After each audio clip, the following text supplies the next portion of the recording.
함께 동행하시는 귀한 은혜와 역사들이 하나님 우리 모두에게 함께 할 수 있도록 축복해 주시기를 원합니다. 아멘. 하나님 이 시간 말씀을 함께 나눌 때 주의 성령께서 참으로 우리의 길가와 같은 또 돌짝과 같은 가시덤불과 같은 것들을 다 일구어 주시고 옥토가 되게 하시고 복음의 씨앗이 심겨지는 곳에 30배, 60배, 100배의 결실을 얻는 하나님 귀한 시간 되게 주시옵소서. 예수님의 이름으로 기도하옵나이다. 아멘. 우리는 예수님의 비유에 대해서 지금 3주째 이어지고 있죠. 첫 번째는 씨 뿌리는 자의 비유. 거기에서 씨는 누구에게든지 복음의 씨앗은 뿌려지고 있다. 그 가운데 비록 길가와 같은 밭이 있다 할지라도 때로는 돌짝과 같이 가시덤불이 있다 할지라도 옥토를 만나게 된다. 옥토를 만나게 된다. 그래서 어떤 면에서 보면 당시에 예수님이 복음을 증거하는 환경이 좋지가 못했어요. 핍박과 어려움의 무드 속에 지금 복음을 전하고 있는 상황에서 이 복음에 씨 뿌리는 비유가 나타난 거죠. 그러니 이런 상황을 보면서 주님은 우리가 이렇게 어려운 가운데 복음의 씨앗을 뿌리지만 옥토가 있다. 그 옥토가 만날 때에는 30배, 60배, 100배 결실을 얻는다. 어떤 의미에서는 소망스러운 메시지예요. 또한 그 씨앗이 자라는 가운데 가라지도 함께 자라고 있다고 하는 가라지 비유가 있었죠. 그래서 우리의 삶 속에 역시 항상 사단의 역사, 이 원수가 가라지를 뿌렸다고 그러잖아요. 원수는 사단의 역사지요. 사단의 역사가 우리 가운데 있지만 그래도 낙심하지 말라. 뿌리를 깊이 깊이 박아라. 그러면 언젠가 우리 주님이 드러내시고, 그렇죠, 깐부기는 드러내시고 추수할 때는 추수할 것이다. 이것도 소망스러운 메시지예요. 그 당시에 환경, 배경, 예수님의 복음을 전하는 그 시대에 좋은 그런 반만 있었던 것이 아니고 사단의 역사들이 계속해서 핍박하고 있었기 때문에 사실은 이런 비유가 나오는 거죠. 사단이 핍박한다고 그래서 낙심하지 말라는 거예요. 사단은 항상 언제든지 있을 것이라는 것을 말해주는 거예요. 그런 것 때문에 두려워서 씨 뿌리는 것, 자라는 것을 우리는 망설일 이유가 없다는 거죠. 오늘날 복음운동에는 항상 이런 사탄의 역사들도 있어요. 우리 영적인 시각을 가지고 보면서 역시 그럴수록 우리는 하나님께 다 맡기고 사탄의 역사들을 물리치면서 분별해 가면서 우리는 뿌리를 그리스도 앞에 깊이 깊이 박아야 된다. 그런 우리 주님의 비유의 말씀. 오늘은 특별히 가라지의 비유 이후에 겨자씨 비유입니다. 이런 가운데에도 겨자씨와 같은 이런 복음운동이 앞으로 계속 되어질 것이라는 것을 보여주는 거예요. 아까 말했지요. 이러한 열악한 환경 가운데도 겨자씨같이 작고 참 힘들고 어려운 여건 속에 복음의 씨앗은 뿌려지고 이렇게 증거되어지고 있지만은 결국은 앞으로 하나님 나라의 역사가 놀라운 역사들이 있을 것이다. 이것이 바로 겨자씨 비유의 어떤 면에서 보면 핵심이에요. 그러니까 이런 비유들을 보면 우리가 오늘 참 예수 믿고 복음을 증거하고 또 교회를 세우고 또 하나님 나라를 전파하는 이 복음 운동에 있어서 소망을 주는 메시지들이에요. 이러저러한 우리의 삶에 어려운 여건과 환경이 있지만 또 실질적으로 사단의 역사도 있지만 포기하지 말라는, 끝까지 낙심하지 말고 농부 되신 우리 주님처럼 계속 복음의 씨앗을 여러분 주 예수 그리스도의 이름으로 뿌리라는 거죠. 그러다 보면 옥토가 만날 것이고 또 가라지도 있지만 그러나 더 깊은 알곡들이 추수 때에 얻어질 것이다 하는 거고, 여기 겨자씨 비유를 통해서는 오늘 그동안에 많은 분들이 이 겨자씨 비유를 좀 교회 성장 쪽으로 좁혀서 해석을 많이 해왔지요. 교회 성장에 관한 얘기가 아니에요. 겨자씨가 뭐 나중에 큰 나무를 이루니까 교회가 막 이렇게 부흥하고 성장해야 된다. 그것을 위해서 이 본문이 많이 왜곡되었어요. 교회의 부흥과 성장을 말하는 게 아니에요. 이것은 하나님 나라의 부흥과 성장을 말하는 거예요. 교회가 이렇게 커지면 어떻게 되겠어요? 제대로 교회다운 기능을 할 수 있겠어요? 오늘날 한국 교회가 이렇게 커져버렸어요. 그러다 보니까 부작용이 많이 생기잖아요. 얼마나 큰 병폐가 오늘 복음을 오히려 막는 일들이 있잖아요. 교회가 이렇게 부흥하고 막 성장하고 큰 빌딩 짓고 교회가 이렇게 막 수백만 모일 그게 아니에요. 이게죠. 오히려 흩어져서 하나님의 나라가 점점점 온 열방과 족속에게 퍼져나가야 될 것을 이야기하는 거예요. 사실 이 겨자씨 비유는 예수 그리스도를 가리키는 겁니다. 겨자씨는 그리스도입니다. 오늘 그리스도가 겨자씨 하찮은 걸 내가 오늘 겨자씨 가지고 왔어요. 여러분 옛날에 이거 제가 가지고 온 거 보셨죠? 보면 이만한 거예요. 이거 이렇게. 이거 그래도 제가 거기 예루살렘에서 직접 따온 거예요. 눈치 봐가면서 따왔다고요. 진짜 관광객들이 하도 많은데 이거 다 붙어가기 시작하면 이게 되게 그 나무들이 힘들겠더라고요. 겨자씨 밭에 내가 갔는데 그걸 다 어떻게든 내가 여기 와서 이 값어치를 해야 되는데 하고 다 그러겠어요. 목사님들 와서 우리 교인들한테 이거 보여줘야 된다.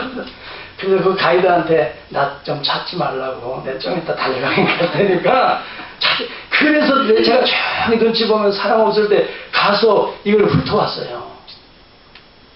이거 우리 교인들 하나씩 한번 가지고 어떤 분은요 우리 오늘 권사님 일부 예배 나왔는데 그 보여주더라고요. 목사님 이거 이 성경에 붙여놨다고 이거하고 감람나무하고 이렇게 붙여놨다고. 그걸 아예 성경 딱 처음에 이렇게 붙여놨더라고요. 이 겨자씨. 이게 누구라고요? 겨자씨가 예수 그리스도를 말하는 거예요. 별 볼 일 없지요. 이거 있으나 마나 같지요.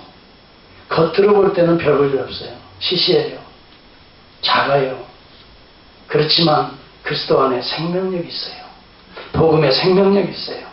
십자가 아니 그게 무슨 철학적인 얘기야 무슨 종교적인 얘기야 무슨 십자가가 2000년 전에 그 십자가가 나오고 무슨 상관에 죄를 씻어준다고 웃기는 얘기지만 그렇게 보이지요. 그러나 고린도전서 1장에 보면 십자가의 도가 멸망받을 자들에게는 어떻게 보이지요? 미련한 것처럼 보이지만 구원 얻을 자들에게는 어떻게 보여요? 하나님의 능력이 됨이라. 이게 겨자씨 비유예요. 겉으로 봐서는 겨자씨예요. 십자가의 도가 아니 지가 하나님의 아들이라는데 내려와 보지 조롱했어요. 무시했어요. 겨자씨같이 보였어요.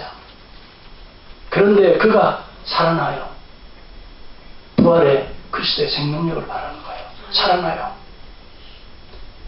2000년 전에 보혈의 의미가 믿는 우리들에게 영적으로 전가가 돼요. 이게 복음의 신비예요. 이것을 그래서 비밀이라고 말한 거예요. 예수님께서. 저와 여러분들은 이런 비밀이 하나님의 은혜로 믿음을 통해 우리에게 주어진 줄을 믿습니다. 그래서 자연스럽게 믿어지는 거예요. 자연스럽게. 여러분 예수 그리스도가 겨자씨라는 것에서 출발해요. 하나님의 나라는 이렇게 출발하는 거예요. 이렇게 못나게 출발하는 거예요. 이렇게 헛간에서 마구간에서 출발하는 거예요. 하나님의 나라는. 여러분 여기에 비유의 방점은 전반부에 있어요. 많은 사람들이 후반부를 생각해요. 큰 나무, 큰 숲, 큰 빌딩, 큰 자본, 숫자 많은 거 아니에요. 그걸 얘기해 주려고 한 게 아니라고요. 무슨 얘기냐면 예수님이 그 당시의 형편 속에서 예수님이 핍박을 받고 있었잖아요. 여러분 제가 강조하지만은 이 10장 11장 이후에 넘어가서 12장부터 무슨 무드예요? 시크한 우리 지금 마태복음 강의하는데 처음 들어요? 제 설교? 그러시는 분 같아요. 어떻게 12장부터 무슨 무드로 들어갔죠? 핍박 무드라고 그랬잖아요. 배척 무드라고 내가 그래요. 배척 모티프라고 그랬잖아요. 여러분 예수님의 출생이 1장에서 4장까지 나오죠. 5, 6, 7장은 예수님이 오셔서 하나님 나라 심는 거 나오죠. 그렇죠. 하나님 나라를 선포. 이것은 캐리그마라고 그랬어요. 선포예요. 하나님의 나라는 이와 같다 선포예요. 그걸 산상수훈이라고 말하죠. 그렇죠. 5장, 6장, 7장이에요. 8장, 9장은 이것이 구호로 선포만 되는 것이 아니라 믿는 자들 속에서 구체적으로 하나님의 나라가 심기어지는 사실을 가르쳐주고 보여주기 위해서 기적적인 내용들이 트리플 트리오로 나오지요. 이게 몇 장 몇 절이에요? 이 10장 아니 잘못했어요. 5장 6장 7장은 뭐라 그랬어요? 산상보훈이지요. 그렇게 해서 그 가운데 하나님의 나라를 심어서 누가 나오죠? 제자들이 나오죠. 그렇죠? 5, 6, 7장. 그래서 제자들을 파송하는 장면이 나오죠. 그렇죠? 그들이 받는 박해에 대한 내용들이 나오죠. 그러면서 예수 그리스도가 실질적으로 하나님의 나라를 심지만 박해도 임할 것이다. 그렇지만 믿는 자들 속에서는 뭐가 일어나요? 기적들이 일어나서 하나님의 나라가 심기워지지요. 그게 뭐예요? 옥토가 만나진다 이거예요. 그러면서 하나님의 나라는 전파되는 거예요. 그러면서 오늘 여기 13장부터는 11장, 12장은 배척 모티프로 나가잖아요. 배척이라는 주제로 계속, 심지어는 예수님이 낭떠러지에 떨어져 죽을 뻔까지 해요. 밀쳐서 죽여야 되겠다고 그래요. 그렇게 그러니까 제자들의 마음속에는 무슨 생각이 들어가겠어요? 잘 생각해 보세요. 무슨 생각이 들어요? 야, 이분 따라다가 우리도 죽는 게 아닌가. 이분 따라가, 우리가 적어도 이분이 사람을 낳는 어부가 되라 기가 막힌 말씀을 해서 뭔가 이제는 어부의 인생, 고기 잡는 것을 떠나서 사람을 낳는 어부로 뭔가 인생을 좀 바꿔보려고 따랐는데, 이분을 계속 따라가다 보면 기적도 있어서 많은 사람들이 몰려오기도 하고 상당히 뭔가 기대감을 가지고 나가는데, 이제 점점 예수님이 핍박을 당하고 모욕을 당하고 이제 멸시를 당하고 죽는 얘기가 나오기 시작하잖아요. 그러면서 실제적으로 밀어 떨어뜨리려고 하죠. 그 사건을 누가 다 봤냐면 제자들이 항상 같이 따라다녔으니까 제자들이 보는 거예요. 경험하는 거예요. 그러면서 그들 마음속에 불안한 마음이 생기는 거예요. 그리고 바리새인들은 한마디마다 시비거리를 자꾸 찾아내는데, 이 제자들이 유대인 출신들이 대부분이잖아요. 그분들이 무슨 시비거리, 하나님을 모독하는 모독죄에 대한, 이것은 사형이에요. 유대 사회에서는 그래서 십자가 형틀을 치는, 성전을 모독하는 내용들. 그러니까 이들 마음속에는 한편으로는 하나님의 아들인 것을 믿음과 동시에 한편으로는 불안한 마음이 계속 생기는 거예요. 그들이 꿈꿨던 것은 로마 제국보다 더 강성한, 강대한, 로마가 세상을 지배하고 있는 그 당시에 로마의 아래 신음하는 유다를 해방하고, 그렇죠? 해방하고, 그게 구약시대에 가지고 있는 메시아 사상이었어요. 보이는 하나님의 나라 사상이었어요. 이 로마의 압제로부터 해방하고 우리를 뭔가 이 모든 로마보다 더 강대한 우리 민족으로 만들어줄 거에 대한 메시아를 꿈꿨던, 정치적 메시아를 꿈꿨던 건데, 그게 아니고 점점점 뭐예요? 죽는 이야기 하죠. 그리고 예수님이 가시는 곳마다 어디를 가죠? 주님이 항상 병들고 항상 소외되고 그런 사람들이 손가락질 하잖아요. 뭐라 그래요? 아니, 너희 선생은 어찌하여 세리와 죄인들과 창기들하고만 밥을 먹고 그렇게 먹고 노느냐 그랬어요. 하나님의 나라에 대해서 이해를 좀 못하고 있는 거예요. 네. 그들에게 하나님의 나라의 본질을 다시 소개해 주는 게 비유예요. 네. 여러분, 그런 관점에서 보면 겨자씨의 비유가 뭐냐? 겨자씨의 비유가 예수 그리스도가 겨자씨인데, 겨자씨와 같이 오셨고 겨자씨와 같이 하찮게 취급을 당하고 겨자씨와 같이 이렇게 핍박을 당하지만은, 봐라, 앞으로 겨자씨가 깨어지면서 썩어지면서 죽어지면서 나타날 놀라운 하나님의 세계가, 여러분 2000년 교회 역사에 그런 역사가 현재 진행형으로 이루어지고 있지 않습니까? 아멘? 이해가 잘 안 가시는 모양이에요. 지금 예수 그리스도의 복음이 안 들어가는 지역이 없어요. 여러분, 중국 무섭게 지금 번지고 있습니다. 인도, 지금도 안강희 선교사님 인도 갔죠? 이분하고 대화를 해보면 놀라워요. 놀라워. 그냥 걷어들이는 거예요. 복음을 전하고 그냥 죽는 거예요. 죽는 거예요. 지금 그러죠. 모슬렘권이요? 지금 많이 변화되고 있어요. 많이 변화되고 있어요. 네. 이스라엘 유대교요? 유대교도 지금 많이 변화되고 있어요. 유대인들이 자기 통적으로 다시 들어가는 거예요. 그래서 유대 나라가 이스라엘에 회심이 일어날 때를 기다리면서 복음을 전하고 있어요. 여러분, 지금 이런 역사들이 지금 현재 진행형으로 이루어지고 있는 거예요. 이게 겨자씨의 비유인 거예요. 그래서 우리 주님이 그 당시의 배경으로 보면 내가 고난받고 내가 죽고 내가 핍박당하고 모욕당한다 하더라도 절대 염려하지 말라는 거예요. 겨자씨같이 내 인생이 겨자씨같이 된다 할지라도 반드시 이것이 깨어져서 이 겨자씨 이것도 뭐라고 그랬어요? 몇 알이라고 그랬죠? 천국은 겨자씨 하나 같으니. 이렇게 하나. 따라서 작은 것에서 시작하는 하나님의 나라다. 여러분, 우리 같은 작은 겨자씨 같은 곳에서 그 믿음을 통해서 이게 놀라운 역사가 일어나는 거예요. 이것을 소중히 여기라는 거예요. 작은 것을 소중히 여기라는 거예요. 예수님이 어디에서 태어나요? 육체의 몸을 입고 나신 그 자체가 겨자씨예요. 예수님이 가장 천박한 말구유 먹이통에서 태어난 것이 겨자씨의 삶이에요. 요즘에 보니까 어린아이들 태어나면 얼마나 그냥 부모들이나 의사들이 큰 오기야 금이. 예수님은 그런 거 없었어요.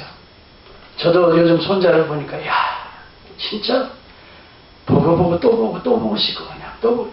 그랬더니 우리 집사람은 제 신발이 없이 제가 그런 거 아니다고. 그래 오늘 가보지 한번. 이거 자꾸 가는 거 아니다고. 걱정을. 그래도 가보고 싶은데.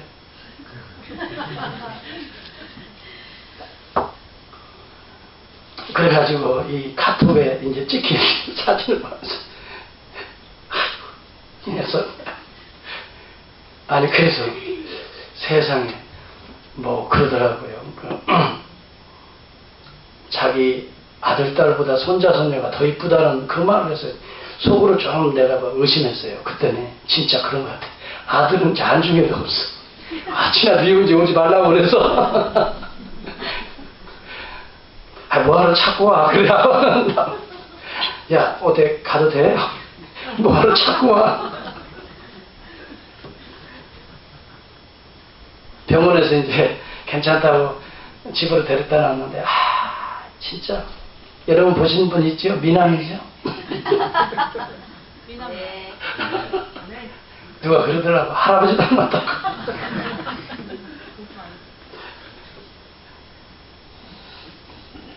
근데 제가 보니까요, 우리 아들 어렸을 때 딱 그 모습이야.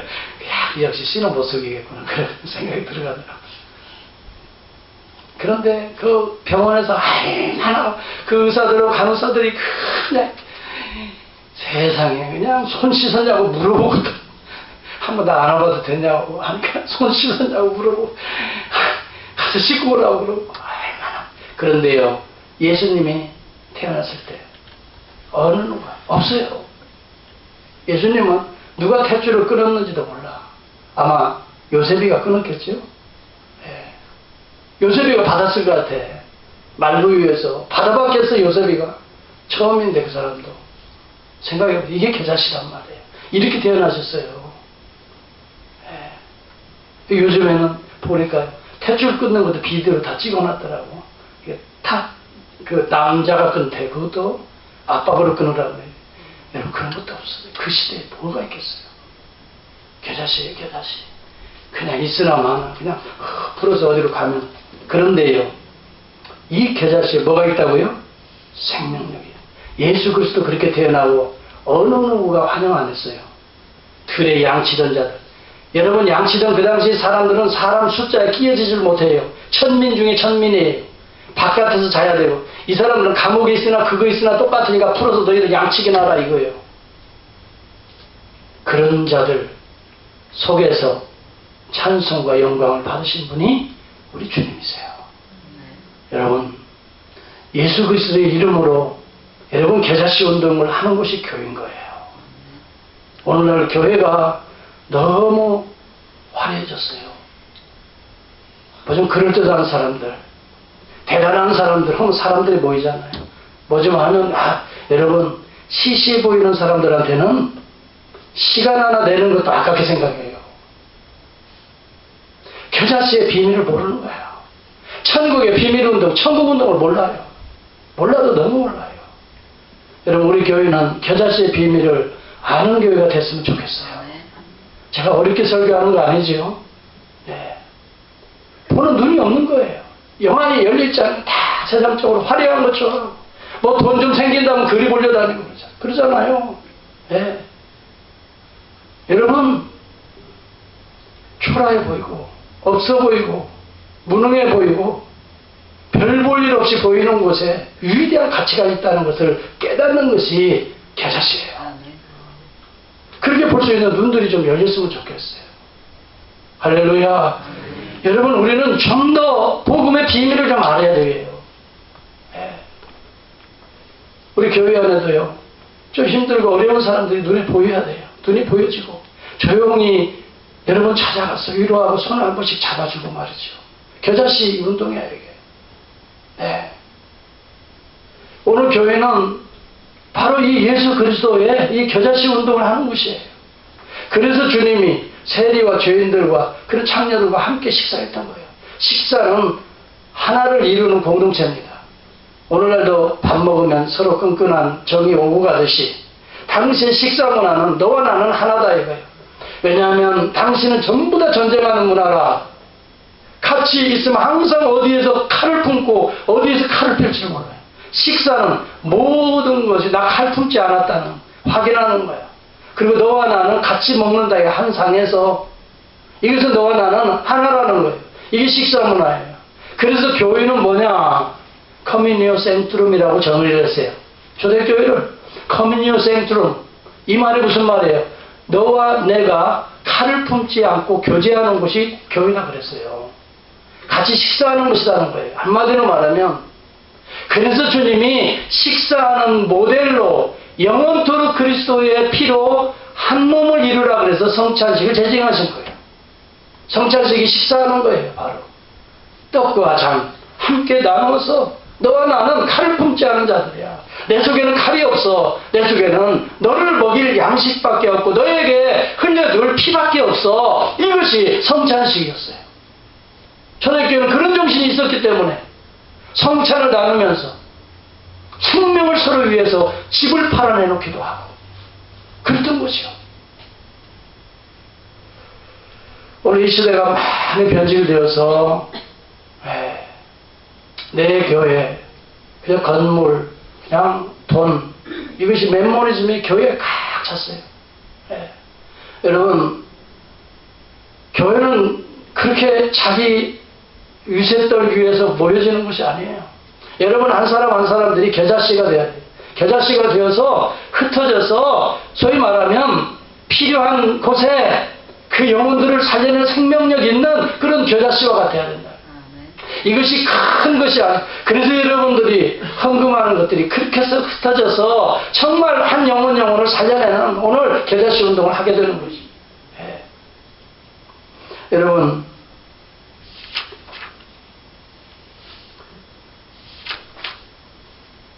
제가 이 성경을 보면서 느껴지는 게 있어요. 예수님이 마지막에 돌아가시기 전에 유언과 같이 하신 말씀이 있어요. 그때 무슨 말씀을 하시고 돌아가셨죠? 아니 천국으로 가셨죠? 그게 마태복음 28장 19, 20절이고 사도행전 1장 8절입니다. 마태복음 28장 19, 20절에 예수님이 뭐라고 말씀했어요? 너희는 모든 족속으로 가서 제자를 삼아 아버지와 아들과 성령의 이름으로 세례를 주고 내가 내게 분부한 모든 것을 가르쳐 지키게 하라. 내가 세상 끝날까지 너희와 함께 있으리라. 너희는 모든 족속으로 들어가 제자를 삼아라 그랬고요. 사도행전 1장 8절에 보면은 성령이 너희에게 임하시면 너희가 권능을 받아 예루살렘과 유대와 사마리아와 온 땅 끝까지 이르러 내 증인이 되리라. 지금 누구한테 하는 얘기예요? 지금 누구한테 하는 얘기들이죠? 예수님의 제자들이에요. 쉽게 말하면 가장 가깝게 말하면 12제자들이에요. 그 중에 12제자들 가운데 누가 있어요? 베드로가 수장이죠. 베드로는 어떤 존재예요? 예수님을 3번 부인한 존재가 앉아 있어요. 그리고 남은 제자들은 누구예요? 전부 다 예수님 십자가 질 때 다 도망갔어요. 그 중에 마가복음을 기록한 마가는 자기의 옷까지 벗어던지고 도망간 자예요. 어찌 보면 겨자씨 같은 자들이에요. 진짜 볼품없는 자들이 앉아있는 거예요. 바리새인들이 보면 웃었을 거예요. 저것들이 뭐 하겠어. 그랬을 거예요. 네. 조롱했을지도 몰라요. 저렇게 배반하고 가고 다 도망갔다가 지금 모여 앉아있는 자들이에요. 그런데 그들에게 무슨 이야기를 합니까? 너희는 모든 족속으로 들어가래. 아니 지금 이 사람들은 예수님도 마찬가지지만 이 사람들은 주로 어디에 사는 사람들이에요? 갈릴리에 살아요. 기껏 해봐야 그 동네에서 고기 잡던 사람들이 대부분이에요. 한 번도 타 지역을 넘어가 본 적이 없어요. 무슨 다른 족속 뭐 이런 개념이 없는 사람들이 무개념이에요. 무개념. 그런데 그들에게 예수님은 이게 농담인지 그런데 농담 같지는 않아. 왜? 예수님이 바로 승천하기 직전에 마치 유언과 같이 마지막 지금 떠나는 직전에 마지막으로 들려주는 말인데 그런데 모든 족속 이야기를 해요. 예루살렘과 유대와 사마리아 땅끝 이야기를 해요. 지금 겨자씨 같은 자들에게 자기의 동네 바깥들을 떠나본 적도 없는 시골뜨기들한테 예수님은 모든 족속을 이야기한다 이 말이에요. 여기에 예수님이 가지고 있는 생각이 무슨 생각이 있을까요? 이 문이래기 같은 정말 보잘것없는 겨자씨 같은 천박해 보이기도 하고 유치해 보이기도 하고 그런데 이들 속에 성령의 생명력이 들어가면 이들은 어떻게 된다? 이들은 모든 족속으로 들어간다는 것을 우리 주님은 그 비전을 이미도 알고 믿고 이들에게 지금 이해가 가든 안 가든 선포하고 계시던 거예요. 우리 교회 여러분들이 이런 비전이 있어야 작은 것 지금 보일 때 가라지 같은 곳에서 가라지가 아니죠? 겨자씨죠? 겨자씨 같은 곳에서 무엇을 보냐면 큰 숲을 보는 거예요. 이처럼 우리는 한순간 비전과 우리의 영안이 열려있느냐 아니면 여기에 집중하느냐에 따라서 우리의 미래가 어떻게 나타날 수 있을 것인가에 대한 소위 말하면 그림이 보여지게 되는 거예요. 이런 비전이 우리 교회에 여러분과 제 눈에 이런 비닐이 벗겨지듯이 세상적인 것이 벗겨지고 이런 하나님 나라의 비전이 한번 좀 열려지기를 간절히 바랍니다. 그럴 때 이 우리 교회는 놀라운 세계를 품는 교회가 됩니다. 여러분 우리 한국교회가 이렇게 부흥하고 오늘날 신학교를 가더라도 한국교회에 이렇게 따지지 않아요. 세상에 선교학자들이 지금 많이 책을 쓰는데 거기에 보면 전부 다 우리 한국교회의 이야기가 나오고 세상에 많은 지금 신학자들이 책을 써내는 그 책 속에 한국교회 이야기들이 나옵니다. 지금 이거 놀랍지 않아요? 아니 왜 여기만 놀랍고 여기만 뭐 놀랍지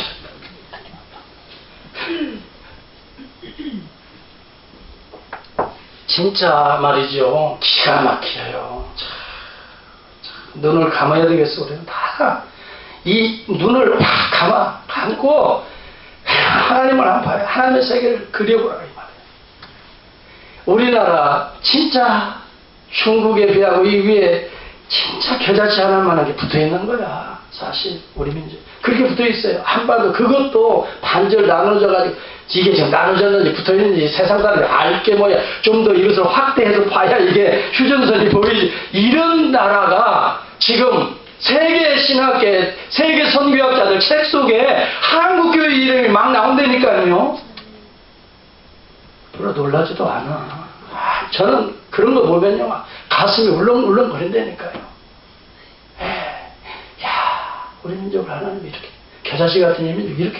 그런데요 그 복음이 얼마 됐냐면 1885년에 아펜셀러 그 다음에 언더우드 목사님 두르기 바로 그때부터 복음이 효과적으로. 그런데 좋은 여건이 아니었어요. 좋은 여건이 아니었어요. 여러분 그때 당시에 선교사들이 조선 땅에 많이 관심을 가져서 스터디를 했어요. 아펜셀러하고 누구야 저기 언더우드 오기 전에 선교사들이 뭐라고 그들이 평가를 내렸냐면 제가 한번 읽어드릴게요. 조선 땅은 극단적인 계급제도와 너무도 뚜렷한 빈부의 차이, 대부분 백성들은 글도 모르고 그 머리에는 이가 득실거리는 야만인들입니다. 이 땅에는 복음이 아직 들어가서는 위험한 지역입니다. 지금은 아닙니다. 당시의 선교사들이 한국 조선 땅을 그렇게 말했어요. 그래서 유능하고 똑똑한 선교사들은 엘리트 선교사들은 한국 땅을 포기했습니다. 그리고 위험하고 지금 가지 말라 그랬습니다. 그런데 목숨을 내놓고 그 땅을 밟은 자들이 있습니다. 남들은 저거 위험한 짓이 이건 낭비다라고 말했습니다. 그런데 그들에 의해서 지금 130년 우리 기독교 역사, 지금 세계에 최고의 영적인 영향력을 가지고 있는 한국교회가 된 줄을 믿습니다. 여러분, 물론 지금 대형교회들이 1%에 속하는 대형교회들이 요즘 문제가 많아서 한국교회 전체가 위험한 상황까지 놓이게 되었습니다만, 그러나 제가 믿기는 99%는 지금도 복음을 위해서 시골과 수많은 섬들을 향해서 복음을 위해서 정말 목숨을 내놓고 헌신하는 99%의 목회자들이 있다고 저는 믿습니다. 대도시의 큰 교회들이 지금 문제가 있는 것이지, 사실은 많은 목회자들과 성도들은 산골에서나 무인도와 같은 그 섬에서나 지금도 교회를 위해서 희생하고 헌신하며 복음의 씨앗을 뿌리고 있다고 저는 믿습니다. 우리 한국교회는 앞으로도 하나님께서 축복하셔서 중국을 품고 인도를 품고 다시 저 복음이 백두 예루살렘에까지 증거될 때까지 하나님께서 한국교회를 사용하실 줄을 저는 믿습니다. 여러분, 우리 한국 이민자들이 지금 복음을 뿌렸던 이곳에 왔습니다. 지금 힘들고 어렵습니다. 그런데도 여러분들은 핏땀을 흘려가면서 모아진 액수를 지금 느헤미야에 다 바치고 있습니다. 이것은 무엇을 의미합니까? 그래도 복음운동을 위해서, 하나님의 교회를 세우기 위해서 이렇게, 여러분, 참 제가 보면은 성도들이라는 게 힘든데 어려운 데를 목사는 뻔히 보고 알고 있어요. 그런데도 참 하나님 앞에 헌신하는 걸 보면, 여러분들의 그 겨자씨 하나하나이 생명력이 있어서 온 우주를 품고 앞으로 더 위대한 일들을, 여러분, 작은 소수의 모래들이, 작은 나의 손길이, 작은 나의 마음이, 나의 비전이 여러분 이런 역사들을 만들어가고 있다는 걸 확실히 믿으시기를 바랍니다. 조금도 두려워하지 말기 바랍니다.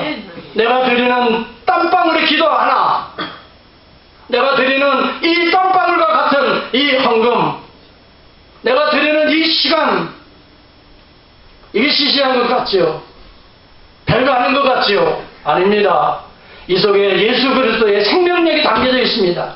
믿음으로 행할 수 있기를 주의 이름으로 축원합니다. 여러분들을 통해서 앞으로 하실 일들이, 하나님의 세계는 모든 새들이 다 깃들이는 예수 그리스도의 마음이 되게 해달라고 기도할 수 있기를 바랍니다. 주여, 내 심령이 천국을 이루어서 모든 새들이 날아와서 내 안에서 안식과 평안과 위로와 소망을 얻을 수 있도록 주님, 내 가슴을 이렇게 무성한 겨자씨같이 믿음이 신기해졌지만 자라서 하나님 품을 수 있는 이런 나무가 되게 해달라고 기도할 수 있기를 바랍니다. 저는요, 미국 여행을 그래도 목사니까 회의 때문에 총회 때 많이 이곳저곳 다녀보는데요, 제가 깜짝 놀란 게 있어요. 진짜 한국 사람이 들어간 곳에는 반드시 교회가 있다는 거예요. 이것이 소망 아닙니까? 내가 그 여기에 한국 사람들 몇 명 사냐고 물어봤더니 한 20명도 안 된다는 거예요. 그런 내가 물어봐요. 교회가 있습니까? 있다는 거예요. 깜짝 놀라요. 아니, 이런 꼴짝에 교회가 있습니까? 내가 그 교회에 누가 그러면 예배를 인도합니까? 은퇴하신 목사님이 인도한대. 얼마나 감사한지. 은퇴하고 교회들이 있는 곳에, 그래도 거기에 필요하다고 하니까 그분이 가서 하시는 거예요. 그래서 내가 일정을 바꿨습니다.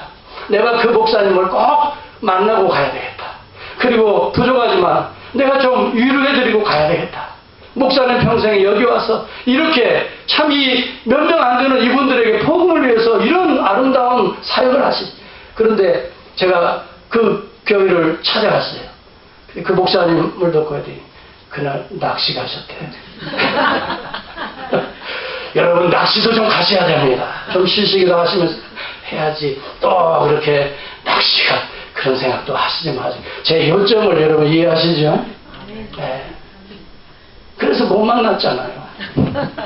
언제 오실지도 모르고, 또 일정은 또 내가 스케줄대로 움직이니까. 여러분, 무슨 얘기입니까? 우리 여러분과 제 마음속에 심겨진 이 복음은 포기할 수가 없어요. 아멘. 진짜 저도 죽여도 포기 못해요. 예. 어디다 저를 던져놔도 저는 예수 복음 전할 거예요. 어떠한 상황이라도 전할 거예요. 이것은 우리 안에 누가 계시기 때문에? 예수 그리스도의 생명력이 있기 때문에 그래요. 아멘. 입을 열면 예수 이름이 나올 거예요. 아멘. 너희가 말을 할 때에도 하나님이 말씀하시는 것처럼 하라. 너희들이 봉사하고 섬기더라도 하나님이 주시는 그 능력으로 행한 것처럼 행하라. 여러분 왜 그렇습니까? 우리 안에 겨자씨 같지만 이 믿음이 있기 때문에 겨자씨 하나님 만한 이 믿음이 이 산을 명하여 저 바다에 들이온다 할지라도 그대로 되리라. 살아있는 예수 생명에 믿음이 있다면 그렇게 될 줄을 믿습니다. 이 놀라운 위대한 역사가 하찮게 보지 않는 우리의 영안, 복음의 위대성을 작은 곳에서도 볼 수 있는 이런 믿음의 영안이 열린 자들에게 이런 역사들이 보여지는 거예요. 저는 일부 예배 때 제가 설교하면서 여러분들은 겨자씨 하나 갔습니다. 그랬습니다. 남들이 별로 그렇게 관심도 없습니다. 일부 예배에 나오는 분들은. 그렇잖아요. 예. 겨자씨와 같이 예. 그렇게 드러나지도 않습니다. 그렇지만 여러분들은 시간을 드립니다. 여러분들은 먼저 나와서 찬양합니다. 찬송하고 예배를 올립니다. 그리고 여러분들이 지금 2부 예배에서 들어가서 어린 생명들을 품에 안고 겨자씨를 또 심습니다. 복음의 씨앗을 심습니다. 여러분들이 하는 이것이 마치 겨자씨 운동과 같을 것입니다. 어느 때는 내가 이 일을 계속해야 하나? 어느 때는 누가 대신 해주면 안 되나? 내가 손해보는 건 아니야? 이 시간에 좀 더 자야 되지. 이 시간에 좀 더 뭘 해야 하지. 어찌 보면은 시시한 것 같이 보일지 모르지만 아닙니다. 예수 그리스도의 복음을 위해서 헌신하는 그 시간 하나님의 위대한 역사가 어린 심령에서 자라날 줄을 믿습니다. 그러니 여러분들은 위대한 자입니다. 작은 것에 헌신하는 자, 작은 것을 볼 수 있는 자가 위대한 자인 것입니다. 오늘 예수 그리스도의 겨자씨 운동인 것입니다. 오늘 여러분들은 위대한 자들, 저는 그런 분들을 존경합니다. 여러분 제가 압니다. 우리 교회 성도들 가운데 어려운 자를 조용히 찾아가서 손을 잡아주는 그런 성도들도 있습니다. 참 위대한 자라고 나는 마음속에 존경을 합니다.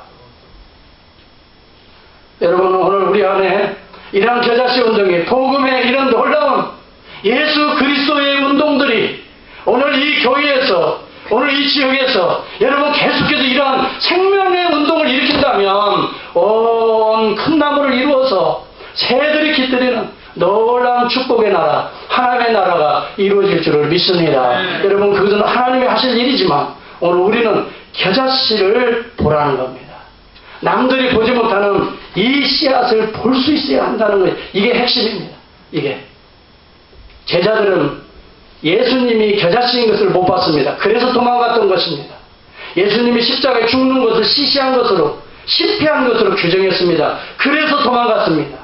자기의 그 목숨이 위대했기 때문에 로마 제국보다 더 큰 눈에 보이는 강력한 나라를 꿈꾸었기 때문에 그들은 그리스도를 배척했습니다. 그리스도를 무시했습니다.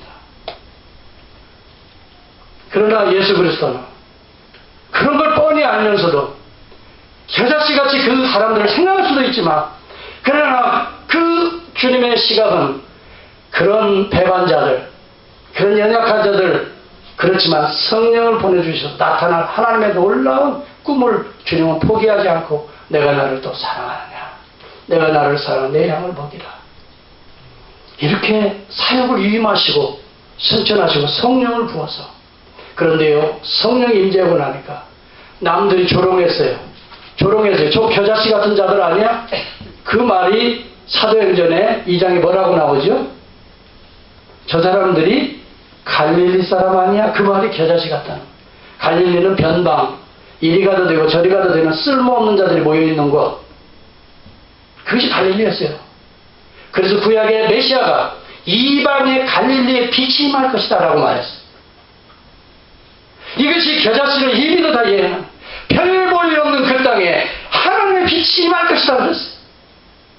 별 볼 일 없는 그들이 하나님의 능력과 기적을 행하는데 하루에 3,000명, 5,000명, 핍박을 하면 밟을수록 잡초처럼 그들은 더 일어나서 흩어지면서도 주 예수 그리스도의 이름으로만 전하지 말라 하는데도 예수 그리스도의 이름, 다시 말하면 내가 보고 내가 들은 것을 말하지 아니할 수 없다. 하나님의 음성을 듣는 것과 사람의 음성을 듣는 것 무엇이 옳은지 너희들이 판단해 보아라. 그러면서 그리스도의 이름을 포기하지 아니하고 증거했습니다. 흩어지면서 복음을 전했습니다. 그들이 예루살렘에서 온 유대로 흩어집니다. 사마리아로 흩어집니다. 빌립 같은 경우는 사마리아에 가서 복음을 전합니다. 땅끝으로 바울과 바나바와 마가와 여하튼 이런 제자들이 땅끝으로 마침내 오늘 2000년 교회 역사에 우리 가장 어둠의 땅 한반도에까지 복음이 전해지고 저와 여러분이 오늘 이 자리까지 오게 됩니다.